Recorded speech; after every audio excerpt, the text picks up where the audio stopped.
Saturday morning வாங்க புது குக்கரில் சமைக்கலாமா. ஸோ நான் இன்றைக்கி ஒரு வழியாக புது குக்கரை எடுத்தாச்சு. மேலேருந்து எடுத்து ரொம்ப நாள் ஆச்சு. ஆனால் இப்போ தான் அதை வந்து எடுத்து யூஸ் பண்ணுறதுக்கு நேரம் வந்துடுச்சு.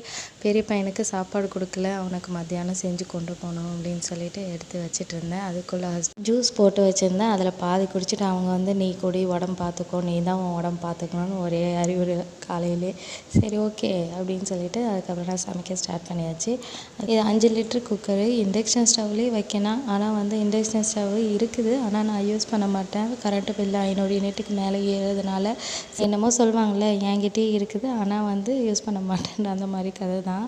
அன்றைக்கி புது குக்கர் எடுத்ததுனால எனக்கு பிடிச்ச மாதிரி சாப்பாடு காம்போ செஞ்சுட்டேன். வெண்டைக்காய் சாம்பார் வச்சுட்டு புடலங்காய் பொரியல், தயிர், அவ்வளோதான். பெரிய பையனுக்கும் சாப்பாடு வந்து கட்டியாச்சு. என்னோடய பழைய வீடியோ ஒன்று பார்த்துட்டு உங்கள் வீடு மட்டும் எப்படி க்ளீனாக இருக்குதுன்னு கேட்டிங்க. எல்லா இதுலேயும் வீட்டுக்கு வீடு வாசப்படி தான். இங்கே பாருங்கள், லீவ் இன்றைக்கி சனிக்கிழமை.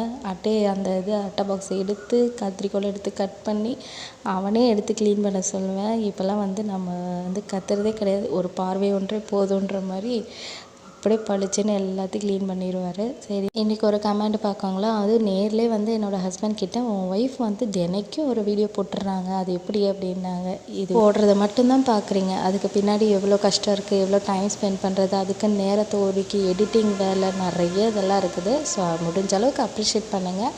இதை நான் ரெக்வஸ்ட்டாக கேட்டுக்கிறேன்.